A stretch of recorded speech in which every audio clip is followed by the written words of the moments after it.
Hello and welcome. If your notes look like this, stop. While this may look nice, it won't do you any favors when it comes to actually learning all those complex formulas and rules. In this video, I'm going to show you how to really learn the derivative rules you need to thrive in your calculus course. Let's fix your notes and start studying smarter, not harder, with the following fixes.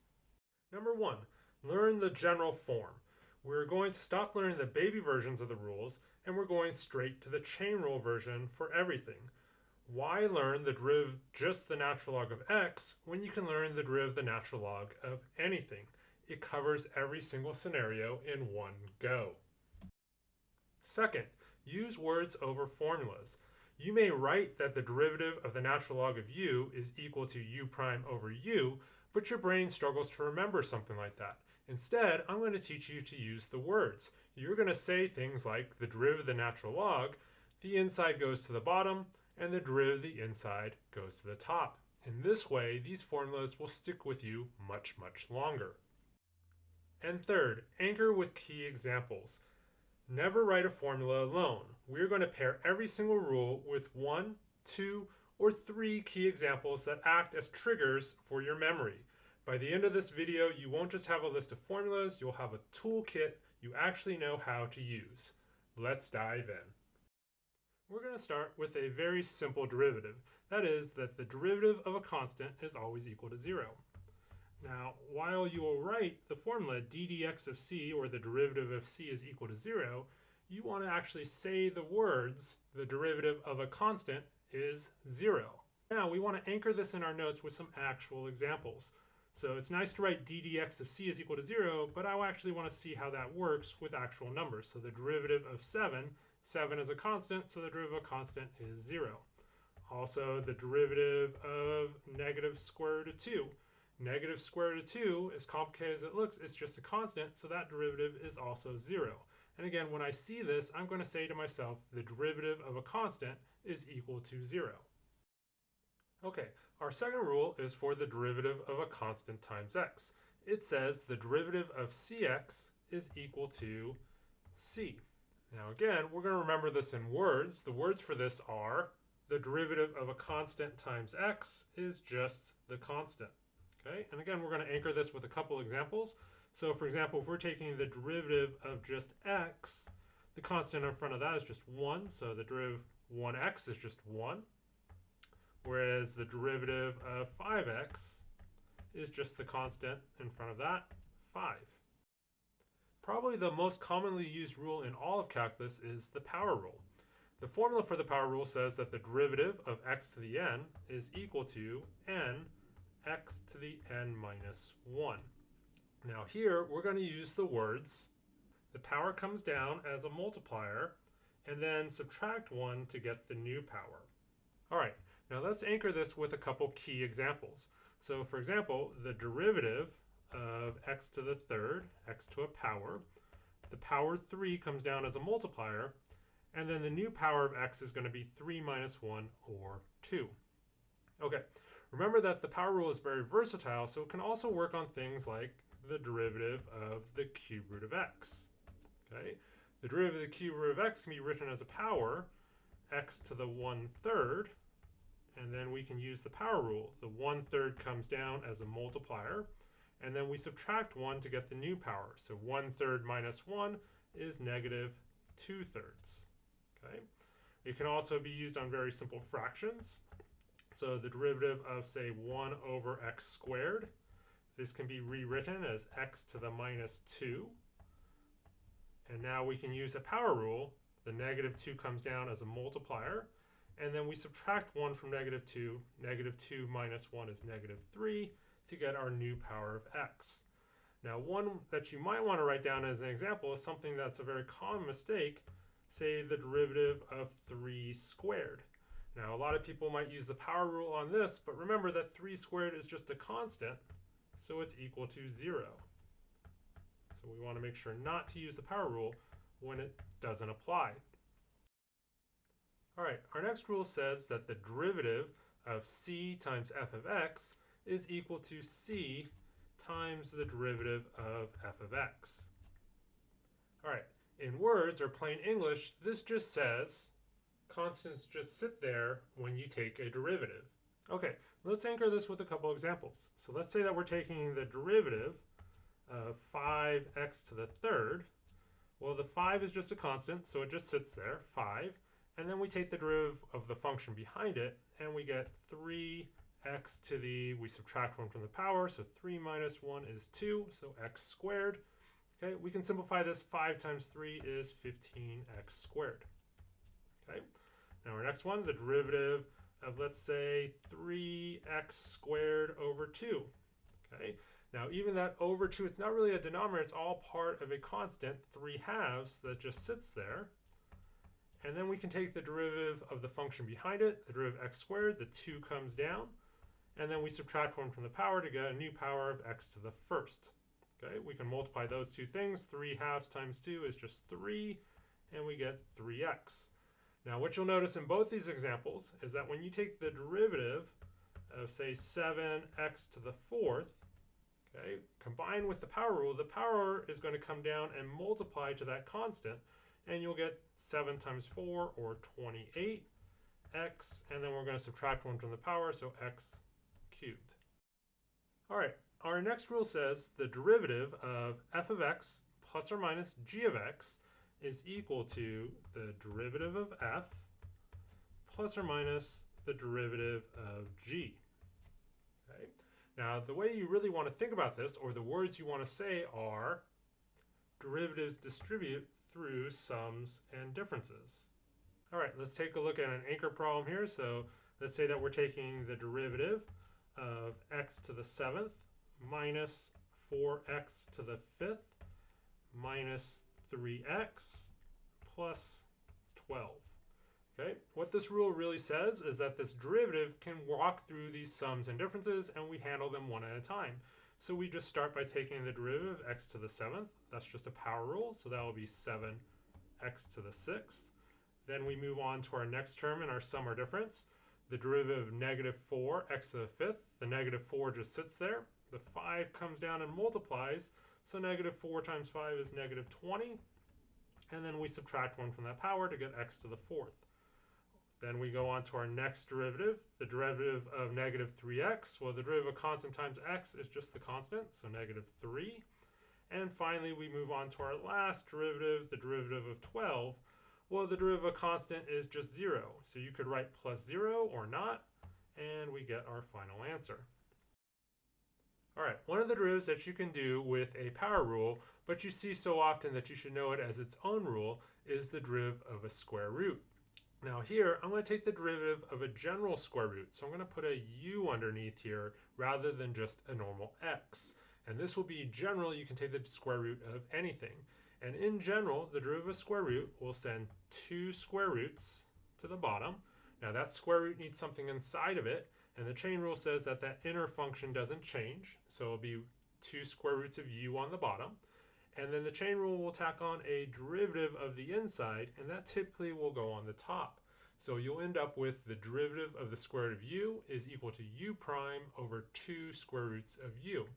Now, of course, in words, you would say the derivative of square root sends 2 square roots to the bottom, and the derivative of the inside goes to the top. Okay, let's anchor this with a few examples. So for example, if we're taking the derivative of the square root of x cubed plus 5, again, in words I'm going to say it's going to send 2 square roots to the bottom. Now I'll write 2 square roots on the bottom here, and you'll notice that that doesn't make any sense because you need something underneath that square root. And again, that argument inside of there is not going to change, so it's still going to be x cubed plus 5. And now, via the chain rule, we're going to tack on the derivative to the top. So again, I send 2 square roots to the bottom, and the derivative of the inside goes to the top. Okay. Now, the derivative of that inside is just a power rule. The derivative of x cubed is 3x, subtract 1 to the power, so x squared. And then the derivative of 5 is just 0, which you don't have to write plus 0. So we'll get 3x squared over 2 square roots of x cubed plus 5. Okay, Now the other anchor that I want to do is just to note that this square root rule only works on square roots. It does not work on any other type of root. So for example, the derivative of the cube root of x is not 1 over 2 cube roots of x or 1 over 3 cube roots of x. Okay, the rule just generally does not work with any other roots. Okay, so you only do this rule with square roots, not cube roots or fourth roots. On those, you must use those power rules. All right, for the derivative of the trig functions, we're going to learn the general form of them using chain rules. So for example, we're going to learn that the derivative of sine is equal to cosine. And that's exactly how we want to say it. The derivative of sine is cosine. Now what I have written here actually doesn't make any sense right now because sine and cosine both need something inside of it, so-called an argument. Now when you take the derivative of sine of whatever, say sine of u, that argument doesn't change. It will become cosine of u. Now via the chain rule, we're now going to tack on the derivative of the inner function. So what we're going to get is that the derivative of sine of u is equal to u prime cosine of u.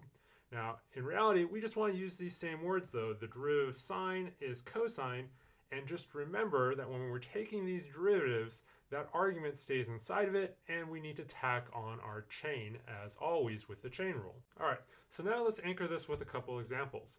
So for example, if we're taking the derivative of sine of 3x plus 1, okay, again, we use the words that the derivative of sine is cosine. So this is equal to cosine. And now cosine needs something inside of it, and the chain rule says that that something doesn't change, so we're going to keep it 3x plus 1. And now we're going to tack on our chain rule, which is the derivative of the inside. So 3x plus 1 prime. And you'll notice that I put it in front of the cosine because typically cosines go in the back of your expressions. All right, so all we have to do now is take that derivative 3x plus 1. Well, the derivative 3x, the derivative of constant times x is just the constant, 3. And then the derivative plus 1 is just 0, so we end up with 3 and cosine of 3x plus 1. All right, let's try one more. Let's say that the derivative of sine of x squared. Okay, same thing, we're going to use the words that the derivative of sine is cosine. Okay, don't say cosine of x because it depends on what the argument is. So cosine of the same argument, x squared. And now we're going to tack on our chain rule, the derivative of x squared. And again, for your notes, it's good to have these prime notations so you can see where the terms come from. When you start doing these in practice, you might actually do these derivatives in your head. The derivative of x squared is just using a power rule, 2x, and we get 2x times cosine of x squared for our final answer. Okay, our next trig derivative rule says the derivative of cosine is negative sine. Now again, those are the words we're going to say, but cosine and sine both need an argument. It's not going to change, so whatever you put in cosine is also going to be put in sine. And then we always need to remember our chain rule. So the derivative of the inside needs to go as a multiplier out in front. And again, I normally put it out in front because trig functions go at the back when you're writing your expressions. All right, let's anchor this with one quick example. So again, let's say that we're taking the derivative of cosine of 5x. Okay, again, I remember the words that the derivative of cosine is negative sine. Now that sine needs something inside of it. It's the same exact thing as that was inside of cosine. And then we need to multiply by the derivative of the inside, which is the derivative of 5x. And again, the derivative of constant times x is just the constant. So we end up with negative 5 sine of 5x. All right, so now that we have the forms for our first two trig functions, let's get the remaining ones. And I'm going to put these all on the same screen so I can point out a couple patterns to you all. So let's start with the derivative of tangent. So we're going to say the derivative of tangent is secant squared. Again, I'm not saying the derivative of tangent of x is secant squared of x. I'm just saying tangent is secant squared. And then I remember that whatever argument I put inside of tangent, say u, is also going to go inside of secant squared. So the derivative of tangent of u is equal to secant squared of u, and then we're going to tack on the chain rule. But again, in words, I just say the derivative of tangent is secant squared. So one thing to notice about the derivative of all the trig functions is that they come in pairs. So the derivative of tangent is secant squared. The derivative of cotangent, its reciprocal, is very similar. So instead of being positive, it's going to be the exact opposite. It's going to be negative. And instead of using secant squared, it's going to use like the opposite function, cosecant. So cosecant squared. Okay. So in words, we can say the derivative of cotangent is negative cosecant squared. Now, again, this cotangent is going to need something inside of it, and whatever goes inside of it is also going to go inside of cosecant squared. And then, of course, we need to tack on our chain from the chain rule, the derivative of u, and again, we typically put that out in front. All right, let's take a look at our last two. So we'll start with the derivative of secant. Okay, so the derivative of secant is going to be secant tangent. Okay, so that's the words that we're going to say. The derivative of secant is equal to secant tangent. And just like before, secant needs an input. We're going to put a u in there in general. And that same input goes inside both secant and tangent. They both need that u. And then our chain rule goes out in front, u prime. All right, so all we have left is the derivative of cosecant. And again, there's a pattern. Okay, so again, it's going to switch from being positive to negative, and it's going to switch secants to cosecants and tangents to cotangents. So see if you can actually write it down and write down the words yourself. You can pause the video and then unpause when you're ready to see the full answer. All right, so the final one is that the derivative of cosecant is negative cosecant cotangent. Now, just like before, cosecant needs an input, so we put a u in there, and that u goes into both trig functions on the right-hand side, and of course, we tack on that u prime in the front. Okay, so they do come in pairs.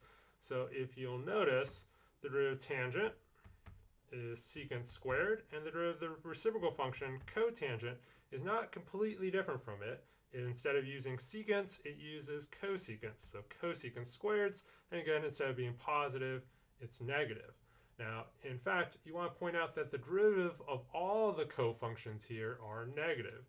And the derivative of the non-cofunctions, so sine, tangent, and secant, they're all positive. All right, so let's do just a couple anchors with the 4 remaining trig functions. So let's say the derivative of tangent. Now again, it needs some type of argument in here, so let's just put an x cubed in here. So the derivative tangent of x cubed, again, I'm going to say to myself the derivative tangent is secant squared. And then that argument is going to stay the same. X cubed is going to stay in there. And now we're going to tack on our chain rule, the derivative of x cubed. Okay, so the derivative of x cubed, that's just a power rule. The 3 comes down, we subtract 1 from the power, we get 3x squared, and then secant squared x cubed. Okay, let's try just one more maybe. The derivative of cosecant of 7x plus 5. Okay, so the derivative of cosecant is negative cosecant cotangent. And again, each one of these needs an argument. So we're going to put that same argument, 7x plus 5. 7x plus 5. And then out in front, we're going to tack our chain rule, which is the derivative of 7x plus 5. Now again, as you're doing these on, say, exams or quizzes or homework, you might take that derivative in your head, but for your notes, it's really good to use that prime notation so you can kind of see where that number came from. So the derivative of 7x is just 7, and the derivative of 5 is 0, so overall that derivative is just 7. So we get negative 7 cosecant of 7x plus 5 cotangent of 7x plus 5. All right, next let's take a look at derivatives of exponential functions. And again, I'm going to do the general form of this, the derivative of e to any power.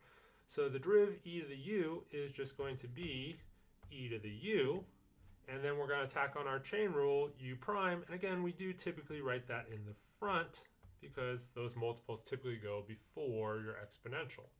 Now, when we see this, we're not going to say u prime times e to the u, we're going to say the words, the derivative of e to a power is e to that same power times the derivative of the power. All right, let's anchor this with a few examples. So for example, if we're taking the derivative of e to the x, Okay, very simple one.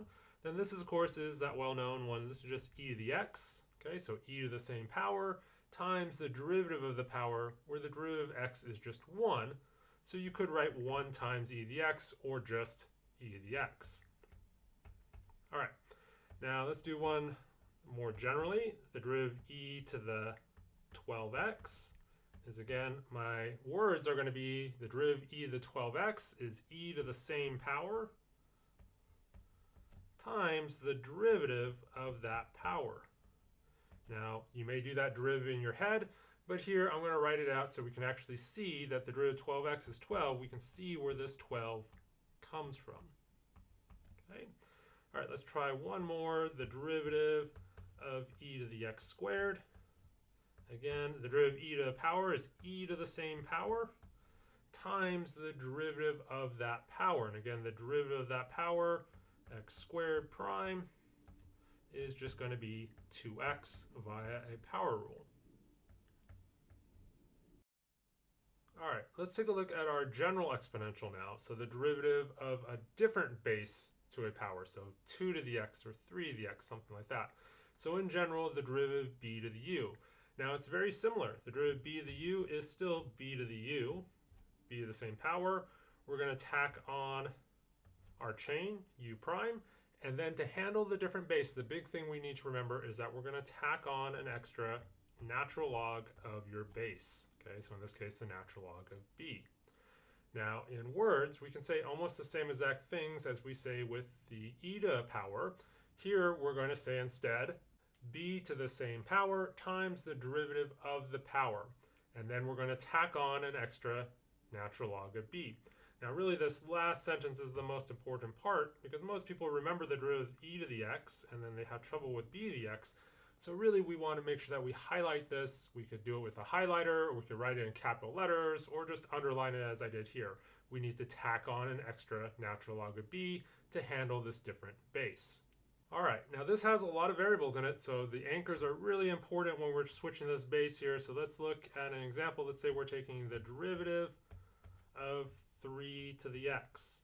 Okay, very simple one. Now, again, the derivative of 3 to a power is 3 to the same power times the derivative of that power. Now, again, the derivative of x is just 1, so I'm not going to write it. And then I need to remember to tack on the extra natural log of 3. Okay, so you got to remember that. All right, one more. The derivative of 5 to the x cubed. Okay, so here, again, the derivative of 5 to a power is 5 to the same power times a chain rule, so times the derivative of the power. And again, we'll typically put that out in front. And then don't forget to tack on the natural log of this different base. Okay, so all we have left is to take the derivative of x cubed, which in this case is just 3x squared. So we have 3x squared times 5 to the x cubed times the natural log of 5 as our final answer. All right, next let's tackle the derivative of our logarithms. Okay, so the derivative of the natural log of u, what that will do, we'll send that inside down to the bottom. So u will go to the bottom, and the derivative of the inside will go to the top. We'll get u prime on the top. So overall, we end up with u prime over u. But again, in words, we want to say, when we look at these, what's inside the log goes to the bottom, and the derivative of the inside goes to the top. All right, let's take a look at some anchor examples, including our most basic example, the derivative of the natural log of x. And here, the inside x goes to the bottom, and the derivative of x, which is just 1, goes to the top. Okay? And a lot of students memorize this, that the derivative of the natural log of x is 1 over x. And then, when they see something like the derivative of the natural log of sine of x, they think the derivative of the natural log is 1 over x, and they'll write 1 over x, okay? And then they'll get lost from there, okay? Again, we don't want to think about it that way. We want to think about the derivative of a natural log, sends whatever's inside, so sine of x in this case, to the bottom, and then the derivative of the inside, in this case, the derivative of sine is cosine, goes to the top. Okay, and it's really that simple. So again, let's take a look at another example. Let's say the derivative of the natural log of x squared plus 1. Okay, again, what's inside that natural log? X squared plus 1 goes to the bottom. And then the derivative of the inside, 2x, goes to the top. All right, so next let's take a look at the general logarithm. So the derivative of, say, log base 2 or log base 3, or in general log base b of something. Now this logarithm derivative does basically the same thing. Whatever's inside goes to the bottom. The derivative of the inside goes to the top. And then to handle the different base, we're going to add an extra natural log of whatever your base is to the bottom. So we'll end up with u prime over u times the natural log of b. Okay. Now, of course, in words, we want to say this as what's inside the log goes to the bottom, just like before. The derivative of the inside goes to the top. And then the most important part, don't forget to tack on that extra natural log of b on the bottom. Okay, so now let's anchor this with an example with actual functions and numbers. So let's say that we're taking the derivative of log base 3 of, let's say, tangent of x. Okay, so again, our rule is whatever's inside the logarithm goes to the bottom, tangent of x. The derivative of the inside goes to the top. I'll just start with a prime notation so you can see what's happening. Okay, and then we're going to tack on an extra natural log of the base of your logarithm, so in this case 3, onto the bottom. Okay, so now all we need to do is take that derivative of the tangent, which is just known as secant squared. Again, same argument as tangent had originally, so secant squared of x, all over tangent of x times the natural log of 3. Okay. All right, next let's take a look at the product rule. So remember that the product rule is complicated. When you take the derivative of two multiples, it's not as simple as just taking the derivative of each one of them and multiplying them together. Instead, it gets quite complicated. So the derivative of f times g is f prime times g plus f times g prime. Okay. Now with symbols, that's very hard to remember. So I like to say this in words as the derivative of the first times the second left alone plus the first left alone times the derivative of the second. So no f's and g's, I just call them the first function and the second function. All right, so now let's anchor this with an example. So let's say that I'm taking the derivative of x to the 5th times sine of x. Okay, so the first thing I like to do is just put little parentheses around my two functions so I can clearly see what's my first function and what's my second function. Okay, and then I'll say this little verbiage to myself, the derivative of the first, and I'll write that with prime notation. So x to the 5th prime, the derivative of the first, times the second one left alone, plus the first one left alone, and then times the derivative of the second. Okay. So there it is in words, and I get it down to prime notation. And now all I need to do is take those two derivatives there. Now the derivative x to the 5th is 5x to the 4th. Leave sine of x alone. Now I leave x to the 5th alone, and the derivative of sine is cosine. Okay. All right, so now let's take a look at the quotient rule. So the derivative of f divided by g. Okay, so here the formula is f prime times g minus f times g prime all over g squared. Now again, that's very complicated to remember with f's and g's. So here in words, rather than using first and second, I'm going to say something like the derivative of the top times the bottom left alone minus the top left alone times the derivative of the bottom all over the bottom squared. So I don't use numerator, denominators, I don't use f's and g's because you have to kind of interpret what those things are. I just use those very simple words top and bottom. Okay, now that we have the words, let's anchor this with an example using those words. So let's say that we're taking the derivative of x to the 5th over sine of x. Okay? So here using the quotient rule, again, it's going to be the derivative of the top. So again, I'm just going to put the top prime, remembering to take that derivative in just a second, times the bottom left alone, minus the top left alone, times the derivative of the bottom, okay, so times the derivative of sine of x, all over sine of x squared, so the bottom squared. Okay, so now all I need to do is find these two derivatives with those primes on top of them. So the derivative of x to the fifth at the beginning is 5x to the fourth times sine of x, then minus x to the fifth. I'm not taking a derivative there, but the derivative of sine of x is cosine of x, and then all over sine of x all squared. And just so you remember from trig, you can write that square right over the sine. So you could write sine squared of x. Okay, so there's the quotient rule using those words tops and bottoms, okay, and leaving things alone or taking their derivatives. All right, and finally we're going to come to our inverse trig derivatives. Now these are some of the most misunderstood derivatives when it comes to the chain rule, so it's very important we're going to write this general form. So here, the derivative of inverse sine of u is going to be u prime over the square root of 1 minus u squared. All right, now in words, it's a little bit more difficult to say, but we can pull it off. So let's put those words down. The derivative of the inside all over the square root of 1 minus the inside squared. All right, let's anchor this down with an example. So let's say that we're taking the derivative of inverse sine of 5x. Okay, so what you'll see a lot of students do, they'll do the chain rule correctly. They'll take the derivative of 5x and they'll put that on the top or off to the side. Doesn't really matter. And then on the bottom, they'll do the square root, and they'll remember that the derivative of inverse sine of x is 1 minus x squared. Okay, and this is pretty close, but again, that's only if there is an x inside an inverse sine.